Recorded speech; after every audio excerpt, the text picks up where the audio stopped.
ഇപ്പൊ ഏറ്റവും പ്രധാനപ്പെട്ട UDF നേതാക്കൾ പ്രചരിപ്പിക്കുന്നത് ഈ CPM-ലെ ഒരു പ്രധാനപ്പെട്ട നേതാവിനെ ഉയർത്താൻ വേണ്ടി താങ്കളെ ഇടിച്ചു താഴ്ത്താൻ ബലിയാടാക്കുകയാണ് എന്നാണ്. ഇതിനെയൊക്കെ എങ്ങനെയാണ് കാണുന്നത്?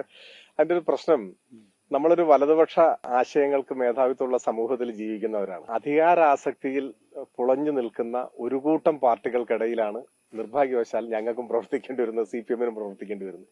CPM-നെ സംബന്ധിച്ചിടത്തോളം പാർലമെന്ററി അധികാര സ്ഥാനങ്ങൾ, തെരഞ്ഞെടുപ്പുകളിലൂടെ കിട്ടുന്ന പദവികൾ, അതിനല്ല പരമപ്രാധാന്യം. അപ്പൊ ചിലർ ചോദിക്കും, പിന്നെ എന്തിനാ നിങ്ങൾ മത്സരിക്കുന്നതെന്ന് ചോദിക്കും. ഞങ്ങളത് ഇതിനോടകം വ്യക്തമാക്കിയിട്ടുള്ളതാണ്. തെരഞ്ഞെടുപ്പുകളെ ആശയ പ്രചരണത്തിന്, ഞങ്ങളുടെ നിലപാടുകൾ ജനങ്ങളിൽ എത്തിക്കാനുള്ള ഒരു അവസരമായി ഞങ്ങൾ കാണുന്നു. കേരളം പോലെ രാഷ്ട്രീയ പ്രബുദ്ധതയും ഉയർന്ന സാക്ഷരതയും വലിയ സമരങ്ങളുടെ ചരിത്രവും ഒക്കെ ഉള്ള ഒരു സ്ഥലത്ത് തെരഞ്ഞെടുപ്പ് നടക്കുമ്പോൾ ഞങ്ങൾ പലപ്പോഴും ജയിക്കുന്നു, ഗവൺമെന്റ് ഉണ്ടാക്കാൻ പറ്റുന്നു.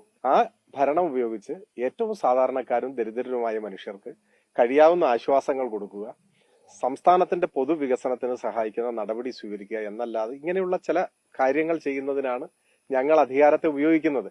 എന്നാൽ വലതുപക്ഷ രാഷ്ട്രീയം ഓരോ വ്യക്തിക്കും വളരാനുള്ള അവസരമായിട്ടാണ് ഈ തെരഞ്ഞെടുപ്പിന് രാഷ്ട്രീയത്തെ കാണുന്നത്. അങ്ങനെ ചിന്തിക്കുന്നവർക്കിടയിൽ ചേരിപ്പോരുണ്ടാവും, വിഭാഗീയത ഉണ്ടാവും, കാലുവാരലുണ്ടാവും, തൊഴുത്തിൽ കുത്തുണ്ടാവും, ഇങ്ങനെയൊക്കെ ഉണ്ടാവും. കമ്മ്യൂണിസ്റ്റ് പാർട്ടി അങ്ങനെ ഇല്ലാത്ത പാർട്ടിയാണ്.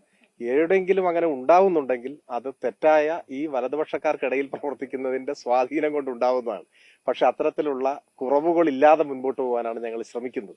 അതുകൊണ്ട് ഇങ്ങനെയൊക്കെ പ്രചരണം നടത്തുന്നവരോട് എനിക്ക് വളരെ വിനയമായി അഭ്യർത്ഥിക്കാനുള്ളത്, ഇത് കോൺഗ്രസ് അല്ല.